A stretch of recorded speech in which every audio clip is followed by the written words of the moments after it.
O potencial de uma CPI é dado pela quantidade de erros que seus alvos são capazes de cometer. De tantas trapalhadas, vê-se que a CPI mal começou e o governo já ligou o botão de pânico. O ex-secretário de Comunicação, Fábio Weingarten, partiu para o ataque contra o ex-ministro da Saúde, Eduardo Pazuello. Foi uma tentativa de se blindar da investigação sobre a intermediação entre dirigentes de indústrias farmacêuticas e o governo, que não deu certo. Depois veio o ministro da Casa Civil, Luiz Eduardo Ramos. É difícil imaginar que esses ministros continuem a falar o que não devem depois daquela fatídica reunião de governo em que o ministro do Meio Ambiente, Ricardo Salles, anunciou que passaria a boiada. E nesse aspecto, acho que o meio ambiente é o mais difícil de passar qualquer mudança infralegal em termos de instrução normativa e portaria, porque tudo que a gente faz é pau no judiciário, no dia seguinte. Então, para isso precisa ter um esforço nosso aqui, enquanto estamos nesse momento de tranquilidade no aspecto de cobertura de imprensa, porque só fala de Covid, e ir passando a boiada. Mas foi isso que o Ramos fez no dia seguinte à instalação da CPI.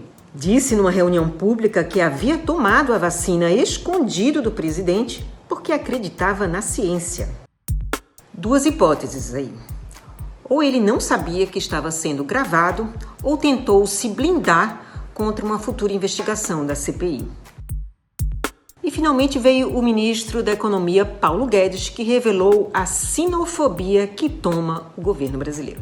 Ele disse que o vírus tinha vindo da China, mas eram os americanos que tinham inventado a melhor vacina.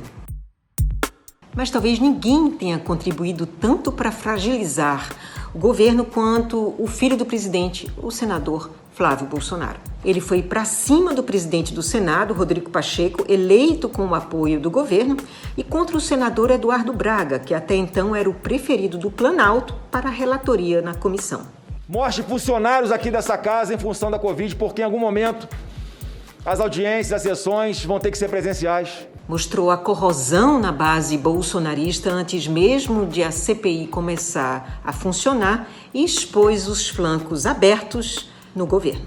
O governo Jair Bolsonaro gastou mais do que podia para eleger Arthur Lira e Rodrigo Pacheco à presidência da Câmara e do Senado e entregou o orçamento ao Centrão. Nada disso foi suficiente para dar sossego ao governo. Na verdade, a partir de agora, nada dará, apesar do jogo duplo que vai imperar. Quem deixou esse jogo claro foi o senador Ciro Nogueira, aliado de Bolsonaro. Repara só como ele se movimenta. O senador foi combativo ao longo da sessão de instalação da CPI, mas acabou votando no senador Omar Aziz para a presidência da comissão e não no senador Eduardo Girão, que é mais governista. Eu achava que nós deveríamos suspender a atual sessão até que seja sanado um vício que eu não vejo como ser superado. A imprensa aqui está toda me ligando, perguntando se eu votei no senhor. Eu votei no senhor. O senhor me pediu e eu vou entrar na minha vida pública e sair dela cumprindo a minha palavra. Quero dizer, senador Renan, que eu não vejo obstáculos se você relator atualmente. Eu vejo preocupação. Como Aziz seria eleito mesmo sem seu voto, o gesto de Ciro e sua iniciativa em revelá-lo só demonstram a ponte para o futuro que o senador, que é presidente do Progressistas, o PP, já começou a construir. Ficará com Bolsonaro até a última gota de sua caneta, mas puxará o cordão da travessia quando as vísceras deste governo, ao fim da CPI, estiverem expostas à luz do sol. Esse jogo duplo foi escancarado pelo senador Renan Calheiros, que é o relator da CPI.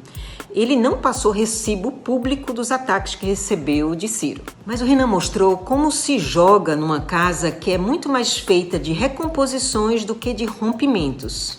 Para além de eventual qualquer divergência, eu sou amigo de muita gente aqui no Senado Federal, nessa comissão também muito mais, mas nenhum é mais meu amigo quanto meu amigo é o senador Ciro Nogueira. Só tem fera nesse jogo. E é na mão deles que agora o presidente está.